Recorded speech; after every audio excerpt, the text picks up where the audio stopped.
campesinas del pueblo de Venezuela.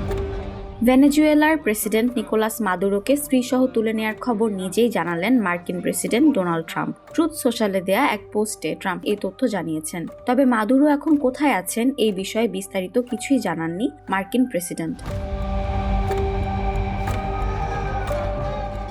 CBS নিউজের দাবি, মাদুরোকে আটক করেছে যুক্তরাষ্ট্রের সামরিক বাহিনীর সন্ত্রাসবিরোধী ইউনিট ডেল্টা ফোর্স। অন্যদিকে প্রেসিডেন্ট নিকোলাস মাদুরোর জীবিত থাকার প্রমাণ চেয়েছে ভেনেজুয়েলার vice president Delcy Rodriguez. BBC বলছে, শনিবার ভোরে ভেনেজুয়েলায় বিমান হামলা শুরু করে মার্কিন বাহিনী। দেশটির রাজধানী কারাকাসে একাধিক বিস্ফোরণের ঘটনা ঘটেছে। ভেনেজুয়েলার লা কার্লোটা সামরিক বিমান ঘাঁটি এবং ফুয়ের্তে তিউনার প্রধান সামরিক ঘাঁটিতে হামলা চালানো হয়েছে।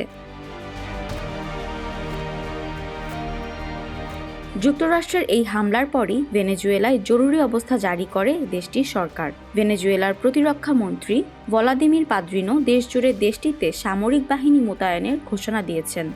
যুক্তরাষ্ট্রের তরফ থেকে দেশটির পররাষ্ট্রমন্ত্রী মার্কো রুবিও জানিয়েছেন, নিকোলাস মাদুরোকে আটকের পর ভেনেজুয়েলার বিরুদ্ধে আর কোনো পদক্ষেপ নেওয়ার সম্ভাবনা নেই।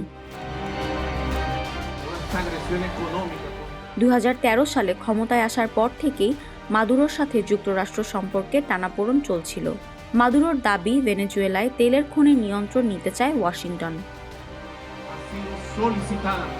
Y apoyada abiertamente por este bandido, este gusano, traidor de la patria llamado Juan Guaidó.